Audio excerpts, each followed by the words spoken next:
What up, nerds? Welcome back to the Nerdy Narrative. Today's featured review on the channel is a new to me author, a fantasy novel that was put on my radar because it was my patron pick of the month for, what month are we in? March.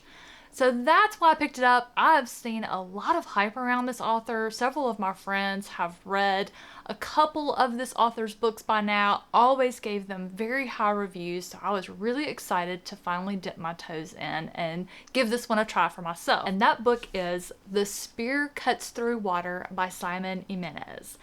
I know I'm late to the party reading this author. I do have another book by them, The Vanished Birds, my friend Evie sent to me.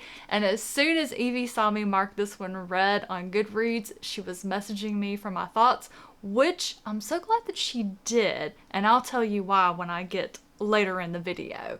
So this is the one we're going to talk about today. This is a fantasy novel. That's all I knew about it. I literally knew nothing else. So Ev, thank you so much for putting this one on my radar. Now, if you're here and you're not a fan of fantasy, a couple of reviews that went up earlier this week on the channel, a domestic thriller. This is the new release by Marshall Karp, Don't Tell Me How to Die. That video's up on the channel. And my other one is the new sci-fi thriller by author Philip Fracassi. Both of those I'll have linked down in the description below, or you can just go on the channel and surf around until you find a video review of your genre of choice. I read everything. Okay, let's talk about The Spear Cuts Through Water. The quick and dirty synopsis is it's two warriors and their journey as they escort an ancient god across the land as she attempts to end a tyrannical rule of the royal family. The people of this land, this broken land, have suffered for centuries under the rule of the emperor and his three sons. The three sons are known as the first, second, and third terror.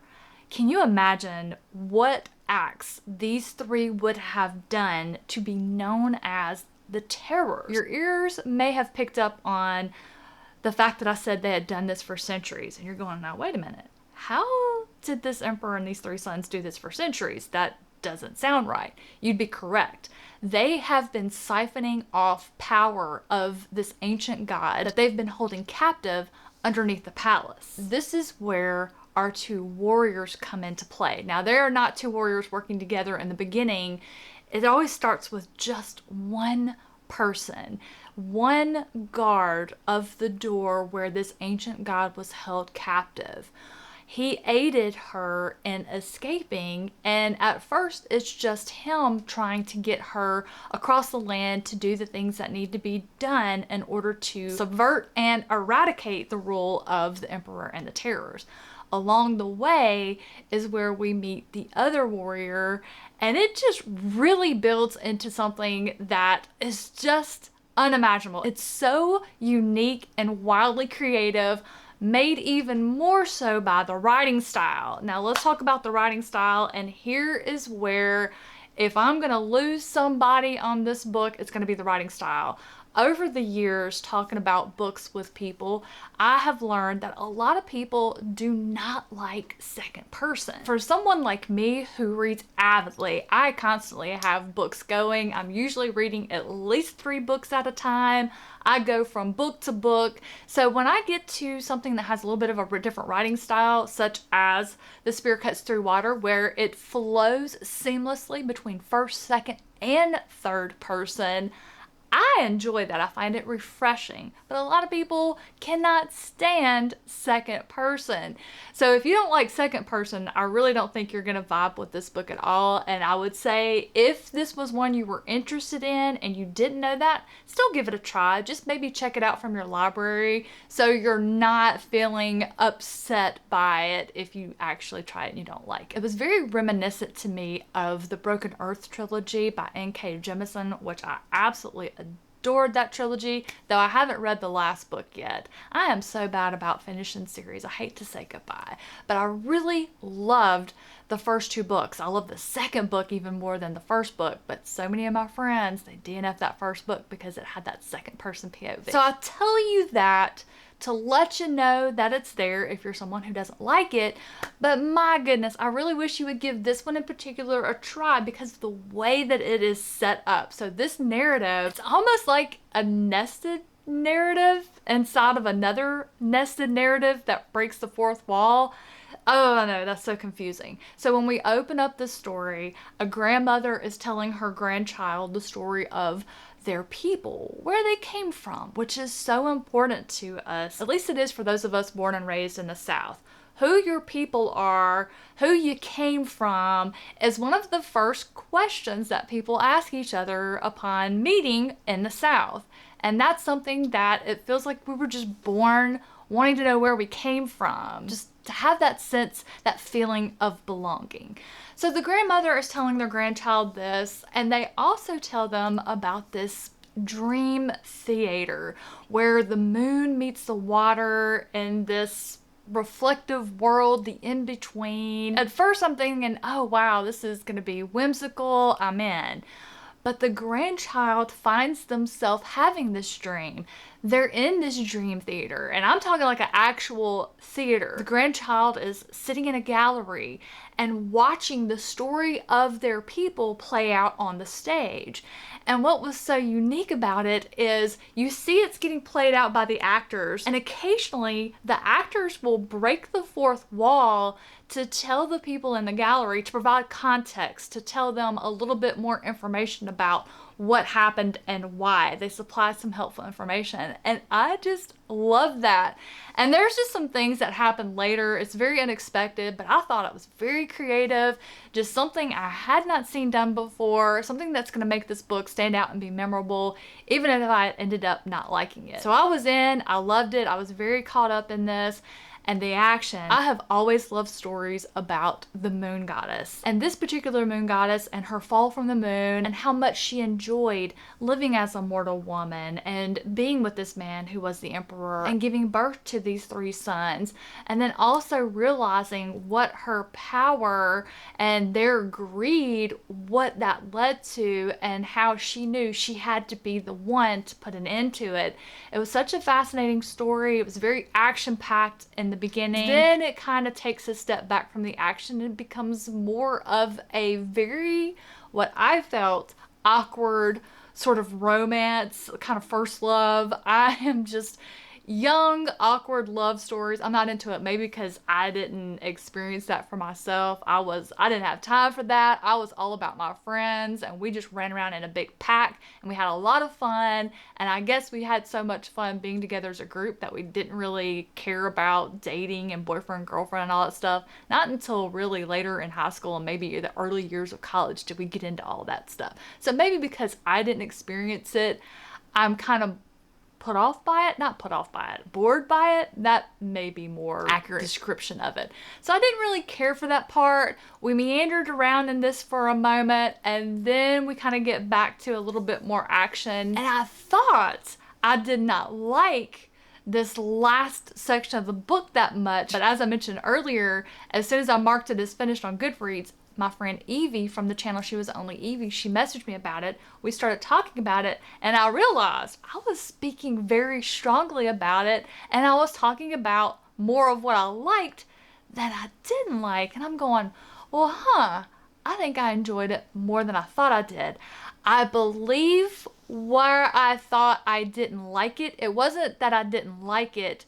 I was disappointed in the ending. I wanted a different ending. I really fell in love with this.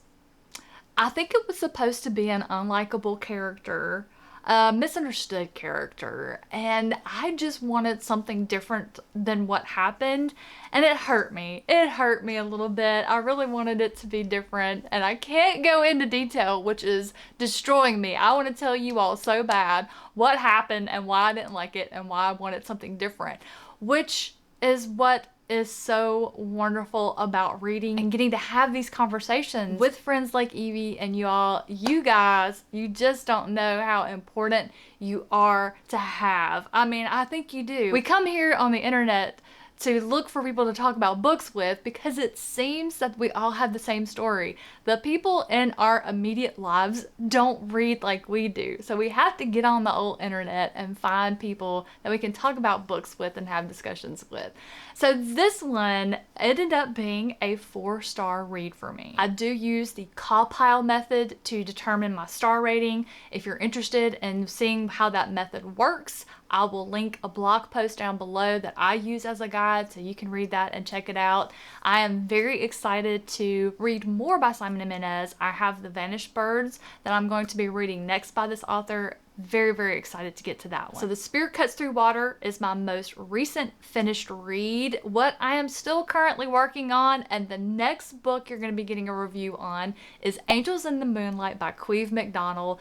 This is part of the Dublin trilogy, which is a increasingly inaccurate series title because it is not a trilogy. There's 7 books in the Bunnyverse. Now I'm reading it in chronological order this time. I am listening to the audiobook version. The narrator is Morgan C. Jones, who just does an absolutely phenomenal job narrating the series. Having the best time. I'm almost done with it. I just have been laughing my whole way through. It takes place in Dublin. The main character is Bunny McGarry. He works for the Gardaí, and he is on a case that he really doesn't want to be on. In fact, I think Bunny would just rather go around and creating his own cases to be involved in. He is so funny. I'll tell you one thing, you better not disrespect a female around Bunny. He's gonna take you out. I just can't imagine anyone not loving Bunny McGarry. So I'm about done with this one. I'm excited to see how it's gonna end. I really expect to finish it in the next day or so. I think I have around 20% left and everything is popping off. So this is a crime thriller. I think I forgot to mention that. So if you like crime thrillers and you're looking for something that's gonna make you laugh while you're on this murder mystery, I would highly recommend the Dublin trilogy. I'm also still slowly making my way through the pages of The Ships of Merrier. This is another fantasy that I'm working on. I would say this is an epic fantasy. It's part of the Wars of Light and Shadow series by Janie Wirtz, and is an 11-book series that is completed for those of you who like to wait until a series is completed. I have just met, or been reunited, I should say, with another character from book 1. I cannot wait for the live show discussion on this book. I'm really eager to see if anyone's opinions about favorite characters change. If you've read this series, I'm going to drop that live show discussion of book 1 down in the description box if you want to check that out and see what a bunch of first-time readers think of the series. I also started the arc for Vera Wong's Guide to Snooping on a Dead Man. This is the second book in that series by Jesse Q. Santato. I did a non-spoiler review for the first book. It's a cozy mystery, so if you haven't read it, I'll have that linked where you can check it out. It is super cute. That was a book that wasn't even on my radar. I read the book description and wasn't even that taken in by it, but it was part of a book club, so I read it, loved it. I was hunting on NetGalley in case the author wrote a sequel, saw it was on there, requested it so fast. As predicted, it has made me very hungry. Vera Wong is 61 years old. She's widowed. She has a tea house that doesn't get a whole lot of business, but one of the things that she enjoys doing for people is cooking. So there's always talk of cooking because everything Vera does, she accompanies it with really good food, and it always helps her get her way. You'll notice she's very funny about that. Another thing that I was looking for with this book was the return of the found family characters in book 1. I have got that. I was also looking to see that more people were going to be added to this found family. I'm getting that. So far that author is delivering on everything I was hoping for. I'm having a great time. I'm about 30% of the way through. So I expect within the next 4 or 5 days, you're going to be seeing a review for that one as well. So I hope you're excited to hear about these books. I know I am really excited to talk to y'all about them. So that is it for me today. I'm really glad that I finally read some Simon Jimenez. I'm really enjoying all of my current reads. Oh, what am I going to be reading next? I'm glad you asked. I got the sequel to Robert Jackson Bennett's Shadows of a Leviathan series, A Drop of Corruption. I was approved for that one on NetGalley. Oh, NetGalley has just been loving me lately. That is locked and loaded on my Kindle, so as soon as I finish with Vera, I'm going to be jumping back into the world of Anna and Den. They get a missing persons case, which turns out not to be a missing persons case, but actually a murder. I am so in. I am just loving these blended murder mysteries. It's just the best of both worlds, especially for someone like me who reads across all the genres to keep from being bored because I read so much. All right, that's it. That's all I got for y'all today. See you in a couple of more days when I finish Angels in the Moonlight so I can let you know how that one ends up being for me. Y'all have a great rest of your day and I'll catch you in the next one. This channel would not be what it is without the support of its amazing patrons. Special thank you to my top tier patrons, Ev, Sharon, Kate, Andrew, Ann, Tara, Star, Gail, John, Chad, Heidi, and Wilbur.